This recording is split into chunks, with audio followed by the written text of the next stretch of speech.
बिस्मिल्लाहिर्रहमानिर्रहीम। अस्सलाम वालेकुम ख़वातीन और हज़रात, मैं हूं आपका जुनैद सलीम और आप देख रहे हैं इंसाफ डिजिटल। नाज़रीन, आज बात करेंगे वफाक और केपी में बढ़ती हुई महाजराई पर। सोहेल अफरीदी क्या कर रहे हैं, वफाक क्या सोच रहे हैं, सोहेल अफरीदी किस तरह शरीफ और जरदारी ख़ानदान के लिए मसाइल पैदा कर रहे हैं, शरीफ ख़ानदान के बड़े किन मसाइल में उलझे हुए हैं, जाती उम्रा में पैदर पे बैठकें क्यों हो रही हैं, इस पर भी बात करेंगे। महमूद अचकज़ई अपोजिशन लीडर नामज़द हो गए और नाज़रीन, रेलवे में किस अंदाज से वारदातें डाली जा रही हैं, मीडिया में आना शुरू हो गया है, इस पर भी बात करेंगे। मगर पहले ज़िक्र हुक्मरानों की मुश्किल का। नाज़रीन, शायर ने कहा था कि मर्ज़ बढ़ता गया जूं जूं दवा की। हमारा यहाँ भी यही मामला कुछ ऐसा ही है कि इसे हदफ कह लें या हुकूमती मिशन कहें, या इसे हुक्मरान अशराफिया का मसला नंबर 1 भी करार दे सकते हैं। वो ये है कि किसी न किसी तरह इमरान खान की मकबूलियत को कम किया जाए, किसी तरह कैदी नंबर 804 को लोगों के दिलों से निकाला जा सके। उसके लिए कोई भी कदम खा क्यों ना उठाना पड़े। ये महंगाई ख़त्म करने के दावे से आए थे नाज़रीन, सबको पता है, और आज मुल्क तारीख़ की बदतरीन महंगाई की आग में झुलस रहा है। गुर्बत के सारे रिकॉर्ड टूट गए, बेरोज़गारी के रिकॉर्ड टूट गए। फिर ये सोचा गया कि जी इमरान खान की पार्टी को तोड़ दो। पहले इमरान खान को अकेला किया गया, जहांगीर तरीन पहले गए, परवेज़ खटक भी मुक्तदरा ताकतवर लोगों को प्यारे हो गए, असद उमर और फवाद चौधरी जैसे किचन कैबिनेट के रुकन भी दबाव बर्दाश्त नहीं कर सके। मकसद सिर्फ इतना था कि इमरान खान को अकेला करके इतना डरा दो कि वो खौफजदा हो कि हर चीज़ से राह फरार इख्तियार कर ले, या तो मुल्क छोड़कर भाग जाए, और अगर पाकिस्तान में रहना है तो एक सिधाए हुए हाथी की तरह ताकतवर लोगों के कहने पर या हुकूमत के कहने पर खामोशी इख्तियार करे, उठक बैठक करे। मगर इमरान खान को अकेला करने वाला इक़दाम तो बहुत ही बुरी तरह नाकाम हुआ। जो ज़ीरक और मामला शनास तहरीके इंसाफ से निकाल बाहर किए गए थे, उनकी जगह सोहेल अफरीदी जैसी नौजवान क़यादत सामने आ गई है, जो अल्लाह के नाम के बाद इमरान खान से शुरू करते हैं और उसी नाम पे बात ख़त्म करते हैं। सोहेल अफरीदी के इंतखाब ने मुल्क के 65% नौजवानों को चार्ज कर दिया। वो इमरान खान की रिहाई से कम अब कोई बात सुनने को तैयार ही नहीं है।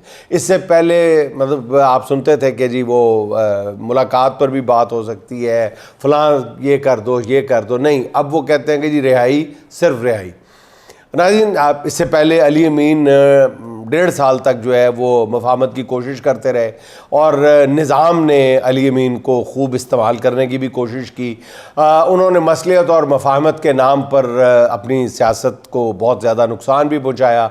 अब ताकतवर हलकों ने भी उनसे मुंह मोड़ लिया लगता है। ये ऐसी बुरी मिसाल कायम हुई है नाज़रीन कि अब तहरीक इंसाफ में कोई इस्टेब्लिशमेंट की राह पर चलने को तैयार नहीं है। तहरीक इंसाफ में अब वही क़यादत चलेगी जो मज़ाहमत की राह अपनाएगी। यही अडयाले के कैदी की मंशा भी है। सोहेल अफरीदी ने दुरुस्त कहा है कि मेरा लीडर जेल में बैठकर पूरे निज़ाम को उंगलियों पर नचा रहा है। इमरान खान की मकबूलियत कम करने की हर कोशिश नाकाम हो चुकी है, क्योंकि हर गुज़रते लम्हे के साथ इमरान खान की मकबूलियत में इजाफ़ा हो रहा है। सोहेल अफरीदी से कई तरह की परेशानियाँ हैं हुक्मरानों को। नए वज़ीर आला का सबसे बड़ा कसूर तो नाज़रीन ये है कि उन्होंने अब तक खुफिया मुलाकातों से साफ इनकार किया। सोहेल अफरीदी की नामजदगी से इंतखाब तक मरकज़ी हुकूमत और वज़रा ने उनके ख़िलाफ़ जो रवैया अपनाया है, ये उसी का नतीजा है कि सोहेल अफरीदी अब फूंक फूंक कर कदम रख रहे हैं। अब भी उन्हें मरकज़ से जो सिग्नल्स मिल रहे हैं वो कोई ज़्यादा हौसला अफजा नहीं है। मुनीब फ़ारूक ने तो यहाँ तक कह दिया है कि सोहेल अफरीदी के पास सिर्फ 1 महीना है, इस दौरान वो लाइन पर ना आए तो उन्हें नहीं चलने दिया जाएगा। जबकि ये खाकसार 2 रोज़ पहले ये अर्ज़ कर चुका है कि निज़ाम के पास 1 महीना है, सोहेल अफरीदी के पास नहीं, निज़ाम के पास 1 महीना है कि वो अपने रवैये में तब्दीली पैदा कर ले सोहेल अफरीदी के हवाले से। और ये सोहेल, मैंने नहीं कहा था, सोहेल अफरीदी ने अपने इंतहाई 2 मोतमद साथियों से गुफ्तगू करते हुए ये बात कही थी, अपना इरादा ज़ाहिर किया था कि वो 30 दिन तक सारे मामलात देखेंगे, उसके बाद वो अपने रास्ते का तयन खुद करेंगे। सोहेल अफरीदी से मुतालिक शरीफ और जरदारी ख़ानदान की परेशानियाँ अलग हैं। उन्हें लगता है कि एक आम कारकुन बतौर वज़ीर आला डिलीवर करने में अगर कामयाब हो गया तो ये मरियम और बिलावल की सियासत के लिए बहुत ही बुरा होगा। हालांकि उन्हें पता ही नहीं है कि मरियम और बिलावल की सियासत तो अवामी सतह पर पनपने से पहले ही दम तोड़ चुकी है। पंजाब हुकूमत ने तो महाजराई को चौथा गेयर लगाया हुआ है, जिसने पंजाब से खैबर पख्तूनख्वा को गंदम और आटे की तरसील पर पाबंदी लगा दी है, जिससे केपी में आटे और रोटी की कीमत बढ़ा दी गई।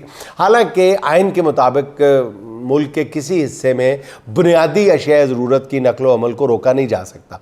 इसका मकसद यही है कि सुहेल अफरीदी की साख को अवामी सतह पर इतना ख़राब कर दिया जाए कि जब उनके खिलाफ गवर्नर राज जैसा कोई इकदाम किया जाए तो सूबे के अंदर से आवाम उसे वेलकम करे या कम अज़ कम मज़ाहमत ना करें। सुहेल अफरीदी और पीटीआई भी इस सूरत हाल से आगाह हैं। सुहेल अफरीदी भी यही पैगाम पहुँचा रहे हैं कि वो जब तक वज़ीर आला रहेंगे इज़्ज़त के साथ रहेंगे। ज़राए के मुताबिक जो भी हो केपी में मामलात तसादम और मज़ाहमत की तरफ बढ़ते हुए नज़र आ रहे हैं। पीटीआई ने इस मज़ाहमत की तैयारी भी शुरू कर दी है। सुहेल अफरीदी ने 4 सदा खैबर और करक में अवामी इज्तिमात का जो ऐलान किया है वो यूँ ही नहीं किया, कुछ और चीज़ें भी मेरे इल्म में हैं मगर उनका अभी बयान करना मुनासिब नहीं है। बस इतना बता दूँ कि अब की बार एहतजाज जो है वो खैबर पख्तूनख्वा से बाहर नहीं होगा, जो कुछ होगा वो बहुत शदीद होगा, आगे आप खुद समझ जाएं। नाज़रीन, वज़ीर आला सुहेल अफरीदी ने हुक्म दिया है कि खैबर पख्तूनख्वा के तमाम सरकारी इश्तिहारात में किसी भी सियासी शख्सियत की तस्वीर शामिल नहीं की जाएगी। नाज़रीन, ये कहने को एक आम छोटा सा कदम है, लेकिन देखा जाए तो बहुत दिल गुर्दे का काम है। बड़े बड़े मैंने हुक्मरान देखे, अब तो खैर पंजाब में तो इंतहाओं को छू गया है ये शौक़ जो है खुद नुमाई का, लेकिन मैंने इससे पहले भी हुक्मरान देखे हैं। अगर मैंने आज तक किसी हुक्मरान को देखा है कि उसने अपनी तस्वीर सरकारी इश्तिहारात में नहीं लगने दी और सख्ती से अपने अहकामात पर अमल करवाया है तो वो इमरान खान ही थे। सिवाय पूरे पंजाब में एक जो उस्मान बुज़दार साहब ने एक दफ़ा जो सप्लीमेंट अखबारों को दिया था उसमें तस्वीर शाया, जिसका बाद में नोटिस भी लिया था इमरान खान ने। उसके अलावा आप जितना भी इमरान खान का टेन्योर था वज़ारत उज़्मा का, उसमें एक भी इश्तिहार में आप इमरान खान की तस्वीर नहीं देख सकते, किसी भी शायाशुदा इश्तिहार में। तमाम महकमों को अब ये जो नया हुक्म आया है केपी में, उन्होंने कहा कि जी कोई सियासी शख्सियत की तस्वीर किसी इश्तिहार में शामिल नहीं की जाएगी। तमाम महकमों को इस हवाले से बाकायदा हिदायत जारी कर दी गई है। लेकिन यही वो इक़दाम हैं जिनकी वजह से सुहेल अफरीदी से रिवायती सियासी ख़ानदान बहुत ज़्यादा परेशान है। एक तरफ पंजाब मॉडल है जहाँ सूबे की कोई दीवार ऐसी नहीं है जिस पर सूबे की हुक्मरान और उनके ख़ानदान के फ़र्द की तस्वीर चस्पा नहीं है, बल्कि भरी हुई नहीं है। होर्डिंग से लेकर रेडियो तक हर चीज़ पर तस्वीर लगी हुई है। अखबारात में मैडम वज़ीर आला की तस्वीर अरबों रुपए खर्च करके लगाई गई हैं। सैलाब मुतासरीन की इमदाद से ज़्यादा तस्वीर देखना पड़ी हैं, इमदाद से ज़्यादा उनको तस्वीर देखना पड़ी हैं। हत्ता कि अब तालीमी इदारों पर तस्वीर वाले परचम लहरा दिए गए। इन हालात में किसी वज़ीर आला का ये हुक्म देना कि सरकारी इश्तिहारात पर किसी सियासी शख्सियत की तस्वीर नहीं छपेगी, ये मेरा ख़्याल एक काबिल तारीफ़ कदम है और मेरा ख़्याल है कि हर एक को इसकी तारीफ़ करनी चाहिए। दूसरी तरफ कुछ लोग कहते हैं कि ये शरीकों को साड़ने वाली बात भी है, यानी अपने मुखालिफिन को तंग करने वाली बात भी है। पता नहीं अब नीयत क्या है, ये अल्लाह ही बेहतर जानता है। अच्छा नाज़रीन, शरीफ ख़ानदान अजीब परेशानी का शिकार है। इस परेशानी में शरीफ ख़ानदान के 3 बड़ों की ऊपर तले कई मुलाकातें हो चुकी हैं। शरीफ ख़ानदान के करीब समझे जाने वाले सहाफ़ी अपनी मालूमात के मुताबिक बता रहे हैं कि ख़ानदान के अंदर कई मामलात पर परेशानी है। पहला बड़ा मसला तो मैडम वज़ीर आला सियासी मुहिम जोई है, उनकी सियासी मुहिम जोई है, वो फ़ौरी तौर पर कहते हैं कि जी अपने चचा की जगह लेना चाहती हैं। उन्हें ख़ानदान के अंदर से भी समझाया जा रहा है कि फ़िलहाल शहबाज शरीफ को काम करने दिया जाए, मगर ज़राए कहते हैं कि मैडम वज़ीर आला जल्द अज़ जल्द मैडम प्राइम मिनिस्टर कहलवाना चाहती हैं, क्योंकि उनके पेश नज़र कई ख़दशात हैं। एक तो जरदारी साहब हर सूरत बिलावल को वज़ीर आज़म बनवाना चाहते हैं। पीपल्स पार्टी के ज़राए का कहना ये है कि शहबाज शरीफ के वज़ीर आज़म बनने के बाद दोनों जमातों के दरमियान एक खामोश अंडरस्टैंडिंग हुई थी कि पहले 2.5 साल नून लीग और दूसरे 2.5 साल पीपल्स पार्टी का वज़ीर आज़म होगा। आसिफ जरदारी बिलावल भुट्टो की वज़ारत उज़्मा के लिए ख़ुद सदारत तक छोड़ने के लिए तैयार है और ज़राए कहते हैं कि पीपल्स पार्टी ने तजवीज़ दी है कि अगर आसिफ जरदारी सदारत से मुस्ताफ़ी हो जाए तो सदारत का ओहदा जो है नवाज़ शरीफ के लिए वो छोड़ने को तैयार है। क्या वैसे इसको कहते हैं कि रेवड़ियाँ बांटना, अंधा बांटे रेवड़ियाँ। खैर, मगर इस पर नाज़रीन मैडम वज़ीर आला कहते हैं जी कि बिल्कुल तैयार नहीं है कि उनकी जगह बिलावल को वज़ीर आज़म बना दिया जाए। अब ज़राए के मुताबिक मैडम वज़ीर आला को घर के अंदर से भी समझाया जा रहा है कि वो अगले इंतखाबात के बाद वज़ीर आज़म बन जाए, मगर उनका ख्याल ये है कि 2029 तक पता नहीं क्या से क्या हो जाए, इसलिए फौरी तौर पर इन हालात में ही वज़ीर आज़म बनना चाहिए। पता नहीं बाद में मौका मिले या ना मिले। पीपल्स पार्टी के साथ पंजाब हुकूमत और मरियम नवाज़ की महाजराई जो चल रही थी, उसके पीछे भी कहते हैं यही कहानी कार फरमा थी। अच्छा नाज़रीन, महमूद खान अचकज़ई को कौमी असम्बली में लीडर ऑफ अपोजिशन नामज़द किया गया है। अपोजिशन की जानिब से दरख्वास्त बाज़ाब्ता तौर पर सेक्रेटरी कौमी असम्बली के ऑफिस में जमा करा दी गई है। चीफ व्हिप आमिर डोगर, असद कैसर और दीगर रहनुमाओं ने दरख्वास्त जमा कराई है, जिस पर अपोजिशन के 74 अरकान के दस्तखत थे। अब देखना यह है कि स्पीकर अय्याज सादक कब महमूद अचकज़ई का बतौर अपोजिशन लीडर नोटिफिकेशन जारी करते हैं। इम्कान यही है कि नून लीग इस तकर्री को हत्तुल इम्कान ज़्यादा से ज़्यादा देर तक लटकाने की कोशिश करेगी, लेकिन आखिर कब तक। नाज़रीन, आला अदलिया के जजेस के लिए नया ज़ाब्ता अखलाक आ चुका है, और फैसला आए या ना आए कोई अच्छे, लेकिन बहरहाल नया ज़ाब्ता अखलाक आ चुका है, जिसके मुताबिक कोई भी जज किसी भी जगह खिताब नहीं कर सकता। बस यह जज कोई भी किसी भी तकरीब में तकरीर करने का मजाज नहीं होगा। लेकिन इस शेक का सीधा सीधा मतलब मकसद ये है कि justice Mansoor Ali Shah, justice Ayesha Malik, justice Athar Minallah और जस्टिस बाबर सत्तार जैसे आज़ाद मनश जजेस की आवाज़ को दबाया जा सके, जो बैनुल अक़वामी फोरम्स पर ऐसी बात करते हैं जिससे कुछ साथी जजेस को काफ़ी शर्मिंदगी उठाना पड़ती है, और फिर कुछ जजेस को ये भी परेशानी है कि उन्हें कोई आलमी इदारा खिताब की दावत क्यों नहीं देता। बहरहाल इस ज़ाब्ता अखलाक को 2 जजेस जस्टिस मंसूर अली शाह और जस्टिस मुनीब अख्तर ने चैलेंज कर दिया, और दोनों का एक ख़त लीक हुआ है जिसमें उन्होंने जुडिशल कौंसिल की कार्रवाई पर कई एतराज़ात उठाए हैं। उन्होंने ख़त में लिखा है कि इस्लामाबाद हाई कोर्ट के चीफ जस्टिस की सीनियरिटी सुप्रीम कोर्ट में ज़ेर बहस और मतनाज़ है, यूँ वो कौंसिल के इजलास में कैसे शरीक हो सकते हैं। अपने ख़त में उन्होंने सवाल भी उठाया है कि जजों का ज़ाब्ता अखलाक चीफ जस्टिस को साथी जजों के ख़िलाफ़ बतौर फ़र्द वाहिद कैसे निगरानी और कंट्रोल का इख्तियार देता है। बड़ा वैलिड क्वेश्चन है, जवाब देना होगा। ख़त में और भी कई अहम नुकात उठाए गए, मगर ऐसे ख़तों का जवाब देने की बजाय शायद अब ये बात भी ज़ाब्ता अखलाक में शामिल कर दी जाए कि आइंदा आला अदलिया का कोई जज अपने चीफ जस्टिस या किसी भी आइनी इदारे के नाम ख़त भी नहीं लिख सकेगा, वरना उसे मिसकंडक्ट के ज़ुमरे में डालकर सुप्रीम जुडिशल कौंसिल में ख़त लिखने वाले जज के ख़िलाफ़ कार्रवाई हो जाएगी। ये भी किया जा सकता है। अच्छा नाज़रीन, पाकिस्तान रेलवे वैसे तो हर लिहाज से एक अजीबो गरीब इदारा है, लेकिन बाज़ औक़ात यहाँ ऐसे इक़दाम होते हैं जो हर किसी को चौंका के रख देते हैं। इन दिनों भी पाकिस्तान रेलवे में ऐसा ही एक काम हुआ यूँ है कि रेलवे की वजारत ने रावलपिंडी के डिवीजनल सुपरिटेंडेंट को लाहौर DS के ओहदे की इजाफी ज़िम्मेदारी सिर्फ 3 दिन के लिए, जी नाजरीन, सिर्फ 3 दिन के लिए इजाफी, यानी 20 से 22 अक्टूबर तक के लिए सौंप दी है, और उससे एक हंगामा खड़ा हो गया। अखबारात में खबरें शाया हो गई हैं।